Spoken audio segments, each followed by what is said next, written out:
What's up, everybody? Welcome to Van City Beats, Eats, and more.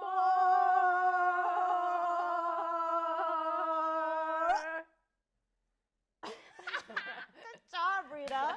Oh my gosh. If this is your first time tuning in, I am your host, Kazi. I'm joined on the show today by the one and only DJ Rita Spirit. We are broadcasting live right now from the unceded ancestral lands of the Musqueam, the Tsleil-Waututh, the Squamish First Nations, who've been here since time immemorial.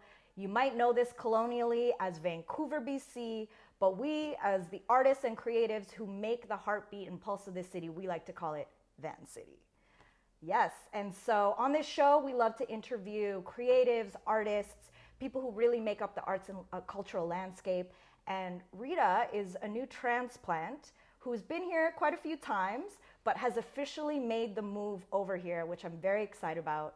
Because low-key, girl, I have not told you this, but you are like one of my new favorite people to bring out to the parties and to check out the scene here for two reasons. Because A, you are also a fellow street dancer, except, you know, obviously you're hardcore and competitive and you're really good.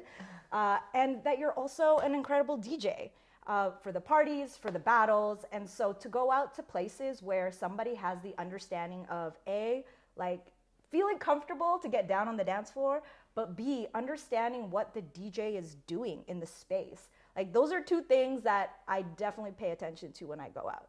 So yeah, thank you for being on the show today. Thank you for inviting. Yeah, how you feeling? Yeah, I feel good. Yeah. Had a nice chill morning. Now I'm here.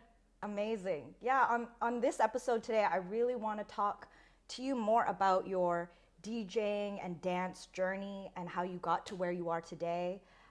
There are a lot of things that you have been posting, especially online on your social media, just educating the next generation of DJs that are coming up.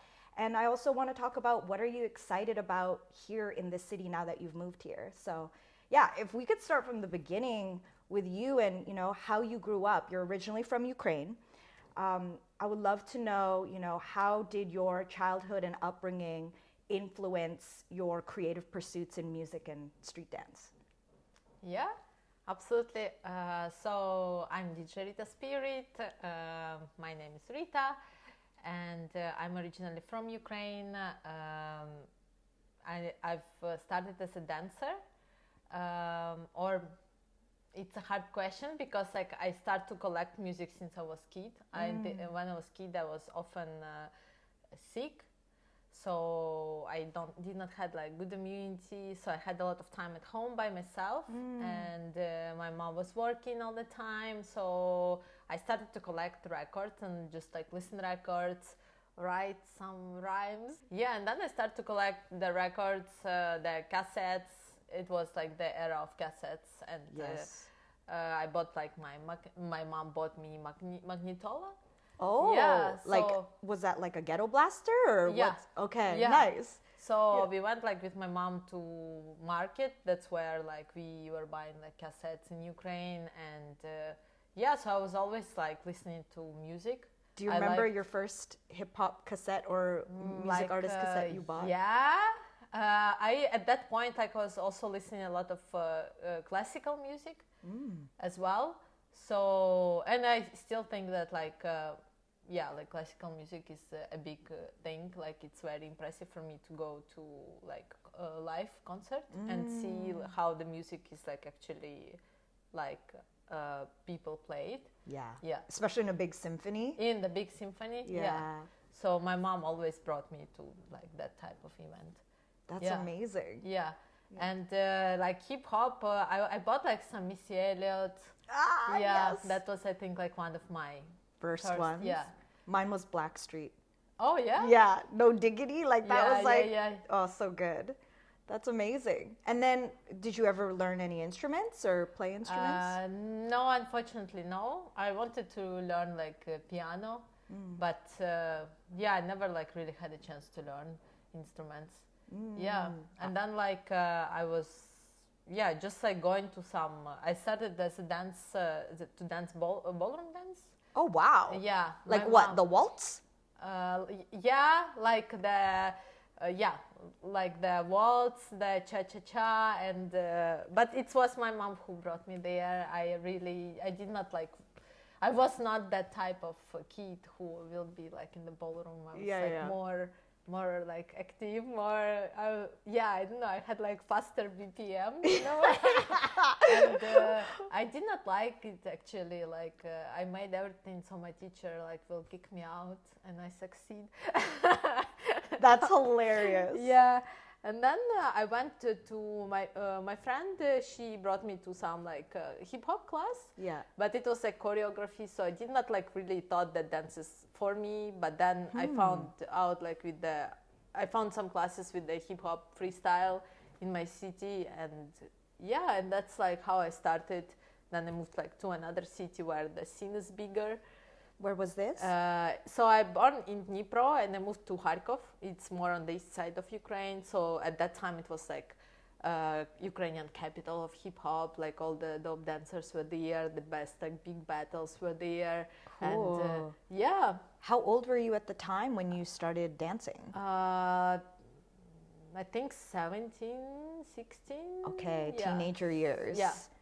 Amazing. Yeah. And then from there, where did you go? And then from there, I moved to the city, and then I moved to China. I was studying at university in the city, and then I finished university, did not go to masters, even though everyone expect me to go to masters. But I moved to China. So for like 4 years, almost 4 years. Yeah. That's a big cultural leap to go from Europe to China. Yeah. What made you make that decision? So like I always wanted to travel since I was like child. It was not as easy like to be in Ukraine and travel at that time. So when I was like 18, I like did my like foreign passport, we say. So it was like my first thing on the birthday. I went and applied for it, and then like I always like traveled in university in between the semesters. So I went like to work like in Turkey, in US, in Egypt, in Greece. Cool. For like 3 months. At a time in each of these places? Yeah. Okay. Like 3-4 months. So we had like a semester break. Yeah, so I was working like in the hotel or just like for the sake of traveling. Yeah, like as a reception, as a guest relation. Like, I was like 18 or something. And during this time, would you say that, street dance or hip hop and music was still part of your life as you were doing the travels? Yeah, I think like in university age was like a little less because I was like very pressured by society in Ukraine and also by my parents that like you can't kind of succeed as an artist, like it's like a black hole kind of. Then I was like very pressured on this, and I think like society like put on me so much like this stereotype that like being an artist, like you can't like really make it, like, and it's like very hard, like you need like to do almost like I don't know crazy things to but then like but it was still like music was like still like I was listening all the time to music, I was collecting music all the time. And then around 20s I moved to China, finished like uni, I moved to China, I bought my equipment, and I think like there like I found like my liberation, where I was like, okay, I just like gonna commit to that because like that's the thing that makes me happy. Because What were you studying again? You told me this before. First I was studying social and political science in university. Which was great. Like it helped me a lot in my life and just like understanding like life and developing critical thinking. But it was not like, I always knew it's not my thing. I was good at it because I think like I have like strong discipline, very disciplined person, but I feel like a lot of Ukrainians I know have that. It's a serious quality of like dedication. I think it's formed like, because every our quality formed by the lifestyle we live in. And in Ukraine it's like it's hard. It's not easy to live in Ukraine because society just works this way that you need like to be on point, like you need to be disciplined, you need to be dedicated, like if you want to progress in something you're doing. And I think like it's a good quality. It helped me a lot in life. but it was never satisfying. So like when I got to master degree, I won like Erasmus. It's like scholarship to study in Scotland for masters, and then I did not go. I was like, okay, I'm going to China. My mom was like, what? But what made you choose China? So I wanted to go to England, but like I could not get visa at the time. I was rejected. And then I opened internet and I found a job as a dance teacher in China. And indeed, I was like, okay, I guess China is good.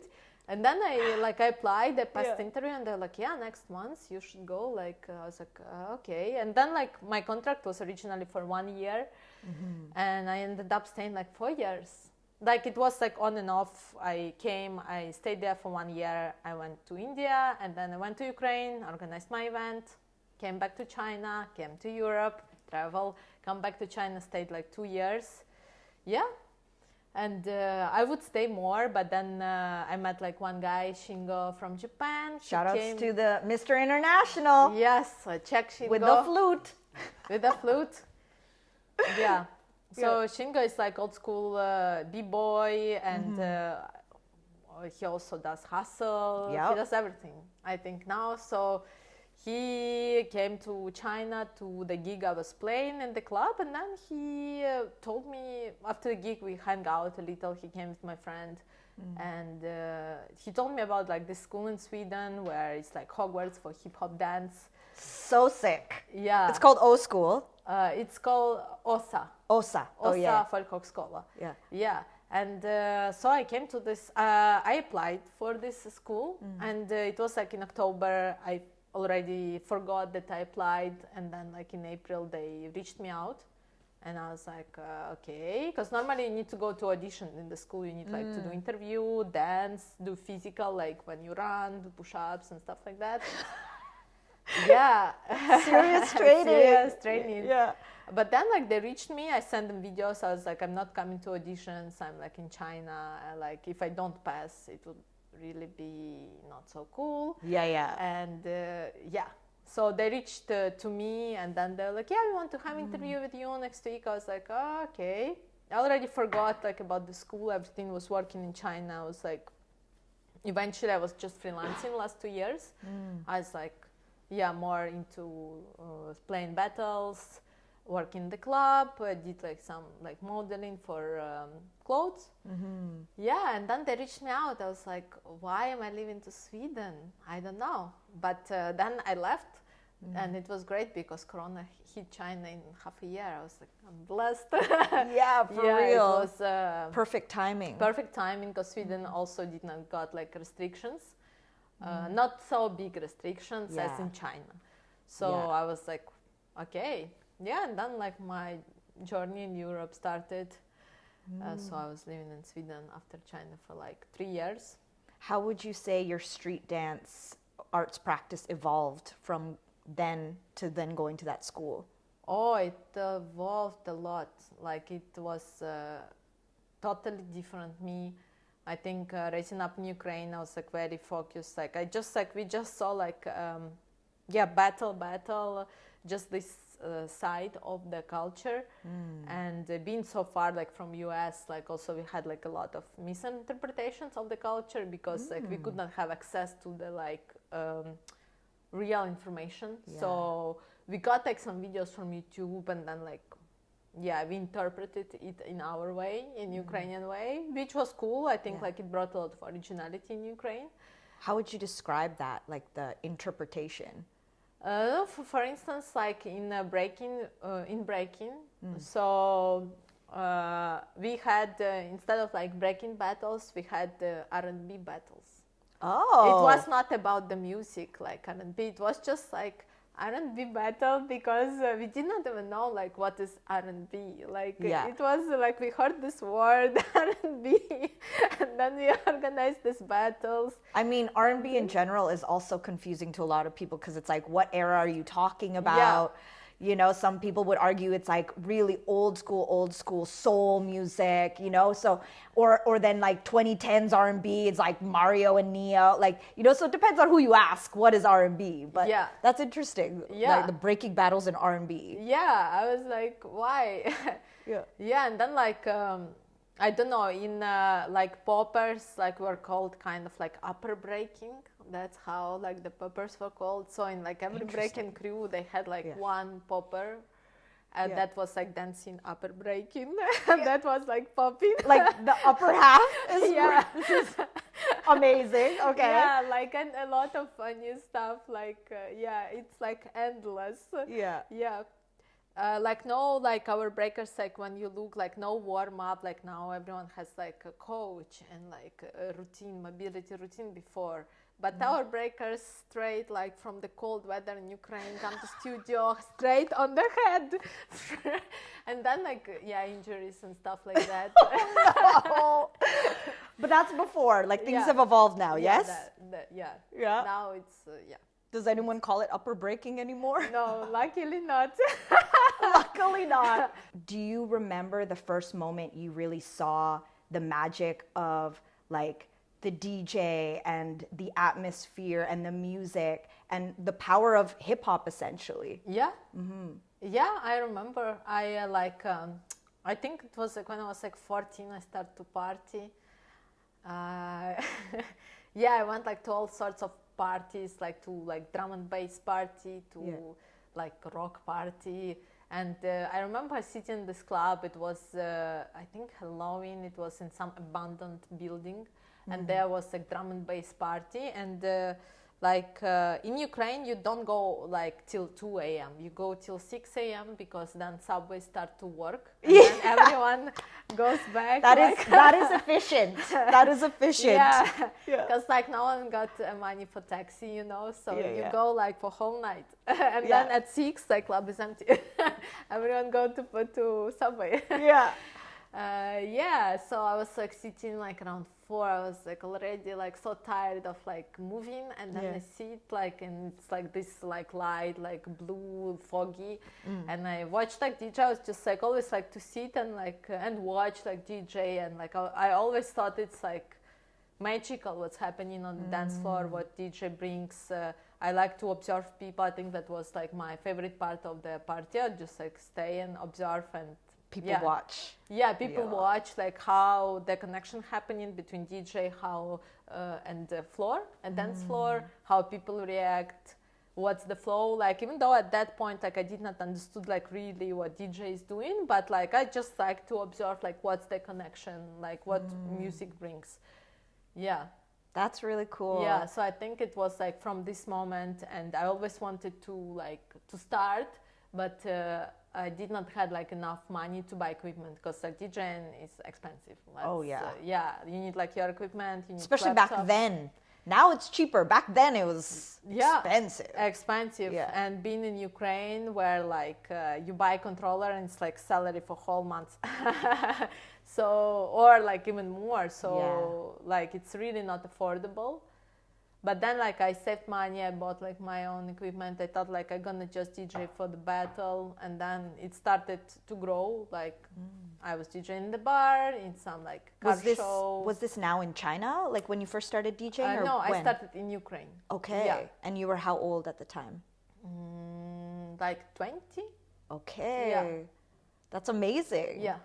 And then from there? And then, from there it just like evolved. It like kept building. I thought like I'll just spin for the battles. I was like, no, I'm just gonna spin for the battle. I'm not like really interested in nothing else. I started with the G-Funk. Even though that like I was not dancing popping at that time, but like G-Funk was like my thing. Yeah. And the music is so good. It's so deep. Yeah. It's so like strong. Yeah. It has like very... You're just stanky face. You know what I mean? Like, that's what I love about G-Funk too. Yeah. And then, it just like evolved. And then, I moved to China. There, my journey like expanded a lot for the battles, for the other events. I start to teach a little DJing in China, and then I continue in Sweden. So I had like my DJ course for dancers, and there were some musicians as well. A lot of them are still DJing, which I'm really proud of. Yeah. So how many years would you say now that you've been DJing? 10, 11. Yeah, that's amazing, Rita. I mean, I knew that you've been a DJ for a while, but like, I didn't realize you started when you were 20. That's incredible. I would love to talk about technology, actually, especially because, I think we're around the same age. Like, we're in our 30s, yeah? And so when I grew up with my clubbing big bros and big sisters and the DJ gear that I saw them using and what they learned on, like at the time and still, like shout outs to Tech 12's techniques and like learning and using Serato, or even DJing vinyl, like that's a very different process to what a lot of newer DJs are learning on now, which are controllers, which have like auto sync, like, like in terms of beat matching, you could use essentially AI technology to do that for you. Like, what was the gear that you first learned on? Yeah. Actually, I learned from controller. Which ones? From Tractor S2, MK2. Yeah. It was like, because for me, like buying turntable, and I actually recommend everyone who start, learn from controller. You never know, like, if it's gonna be your thing, you don't want like to waste 2,000 for turntable, and then at least 2,000. Yeah. And then say, no, I'm actually not my thing, and then you sell it for like 800 or something. Yeah. So I bought controller, started with this. It was a good start, and then I started to learn on like CDJs in turntables. Like CDJs? Yeah. So there is like 3 major, I would say, equipment. So first one is controller, basic. You can bring it with you. I still spin from controller sometimes if the venue does not have turntables. Just easy portable, right? CDJs, that the most like equipment you see in the clubs, where you plug in your USB and go crazy. Yeah. And then turntables, where you can spin a digital vinyl that is like basically empty time code that reads signal, and like you spin your files from the laptop, but the needle. transform. Even needles now, not necessarily. We have phase DJ that is can be instead of needle. It's like much more stable because needles are jumping a lot. One time I was spinning event in Sweden. We had like many breakers in front. It was exhibition battle, and they were like jumping like crazy. And I was like just praying my needle not gonna jump, because it was like a big venue. We had like 1 hour. It was like part of some so it was like a venue where people come and sit and watch it as a theater, like a kind of exhibition battle. And I was like, wow, if my needle gonna jump now, I don't know. My breakers, get out. But technology involved a lot. I think it's great. I think it's great. Like now we can do so much. Even like and you don't have to haul crates. Like, I mean, I remember seeing that of my big bros and big sisters being stoked that they're like, I don't have to bring just bring my laptop, just bring my hard drive, and I have thousands and thousands and thousands of songs, So in that way, like, technology did make DJing easier, you know? But also, like, if you look, what is the essence of DJing? Like, is your music selection.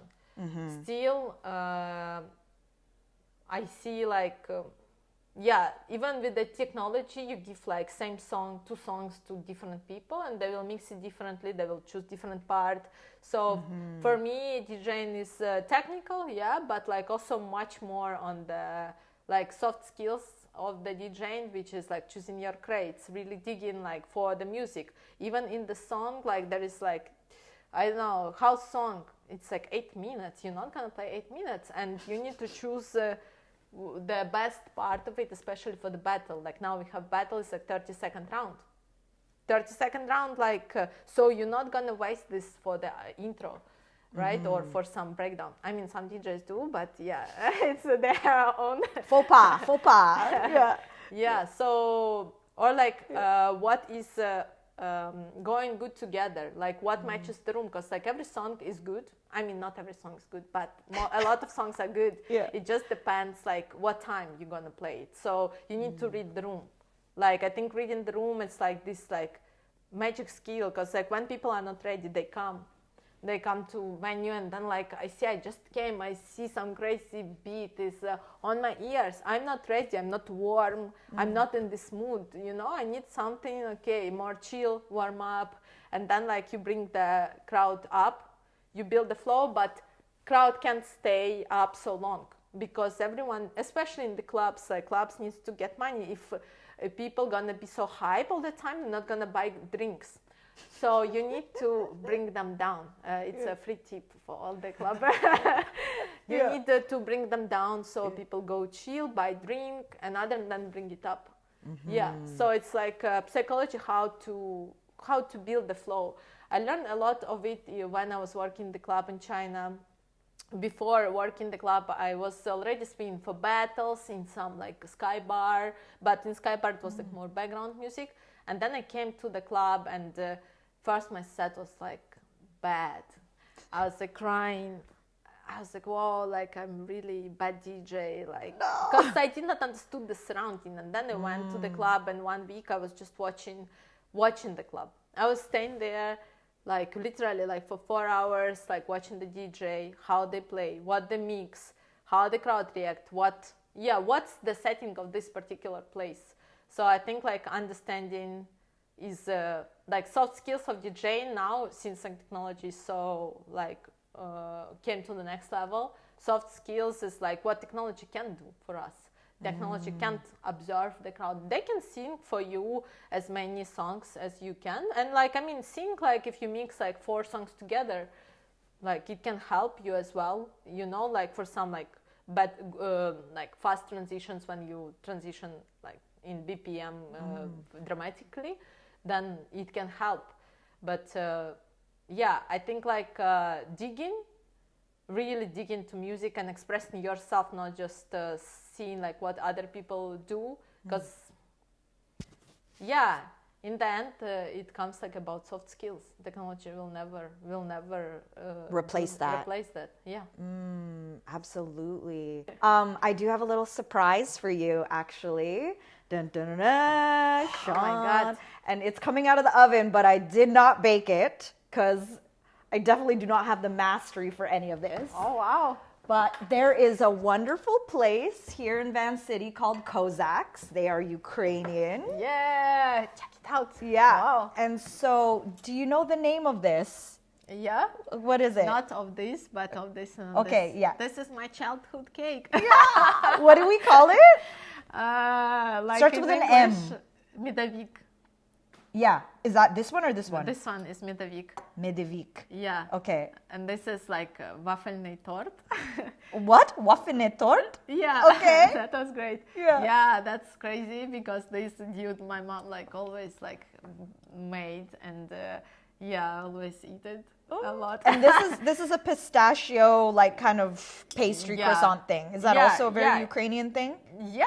I think maybe more modern, but this is like really old school. Yeah. And what are the ingredients? Do you know what's in this one? So like this one, Medovik, it's like from honey, and actually like mud is like honey in Ukrainian, and it's like a honey and then some cake layers.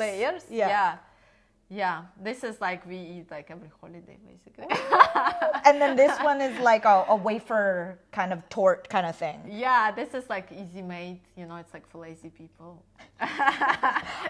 So on the display case, it said that this is like wafer with condensed milk. Yeah, wafer with condensed milk, and like I think this one is famous because it's like easy make, you know, like if you want like something sweet and nice, it's always a go. You basically buy those waffles. I could not find them in Vancouver, actually. I was looking, but like you buy these waffles, and then you put in between the condensed milk, and then you can decorate it with nuts or coconut. With the coconut, this one looks like it has caramel, and then it just sits and soaks. Yeah, for like 1 day, and then We like when sugar marinates.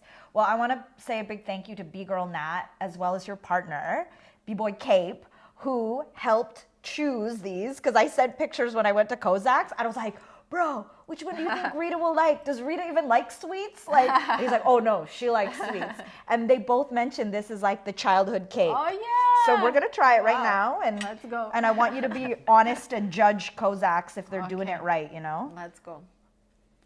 I'm excited. Oh yeah. Wow, but this is crazy. I wanted to make this cake. Yeah. It's sticky. Like it's sticky. You need some like gym training and stuff. Cheers. Cheers. I appreciate so much having this chat with you, having you on the show, being able to share your experiences as a DJ and how you came up. And you know, it's really inspiring to have you as part of our community, as our worldwide street dance and music community. And yeah, keep doing what you do. Thank you. Thank you. Thank you so much for doing this. Yeah, it was a pleasure to talk to you. And I hope that in the future there's also more conversations that you're going to be able to have that keep shedding a light on DJs and just their, you know, irreplaceable role. Because they are not just people in the background. They are not people that you pay late. They're not people that you consider as an afterthought. They really create the heart and soul of every event, whether it's the party or the battle, you know? Yeah, DJ is definitely the main thing of the event. Yes. Yeah, because if the music is not good, your event not gonna be good. Yeah, no vibe. Big shout outs to DJ Rita Spirit for being here on the show. You have been watching Van City Beats, Eats, and more!